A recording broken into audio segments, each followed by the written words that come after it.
పొట్టి వేసుకొని తిరిగినాడు. అది జగన్మోహన్ రెడ్డి గారి. ఒక్కటే ఒక్కటే ఆలోచించండి. ఈరోజు శిల్ప రవిచందర్ రెడ్డి ఫారూక్ గారు రెండింటిలో మీరే ఒకటే చూసేసుకోవాలి. ఎందుకంటే మీరు చూశారు 5 సంవత్సరాల ముందు మీరు రవిచందర్ రెడ్డిని ఓటేశారు. కానీ ఎప్పుడన్నా ఏదైనా పని చేశాడా? ఏం చెప్పాడు? ఏమన్నా ఎవరైనా పని కోసం వెళ్తే ఏమంటాడు? మా నాన్న హైదరాబాద్ లో ఉంటాడు, మా నాన్న హైదరాబాద్ లో పోయి పని అడుగుదామంటారు. మన వాళ్ళందరూ కారేసుకొని హైదరాబాద్ లో వెళ్ళాలి. మళ్ళీ ఆయన సిగ్నల్ చేస్తే ఇక్కడ పని జరుగుతుంది. అవసరమా మనకు అట్లాంటి ఎమ్మెల్యే? మీరే ఒకసారి చెప్పండి. ఏంది మళ్ళీ 5 సంవత్సరాలు పోయింది. మళ్ళీ శిల్పామోహన్ రెడ్డి గారు వచ్చారు.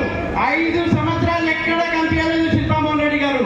మళ్ళీ కరెక్ట్ 2 నెలల ముందు వచ్చినారు నంద్యాలకి. మళ్ళీ సేమ్ అదే పాత మాటలు.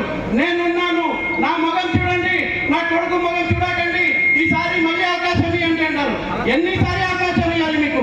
20 సంవత్సరాల నుంచి మీకు అవకాశం ఇచ్చారు. చాలు కదా, ఇంకా ఇది వాళ్ళ ప్రాపర్టీనా ఏంది?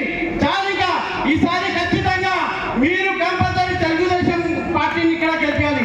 ఎన్ఎండి ఫారూక్ గారిని గెలిపాలి. మేమందరం ఉంటాం మీకోసం. నేను ఇంకొకటి అంటున్నాను. ఈ రోజు శబరిరేఖ ఉన్నారు.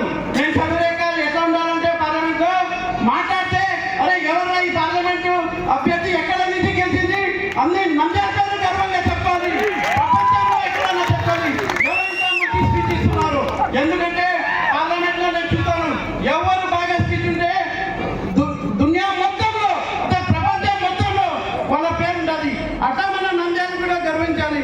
ఎవరి శబరిరేఖని అట్లా మాట్లాడడం దాకా మీరు దానికోసం నాకు సమయం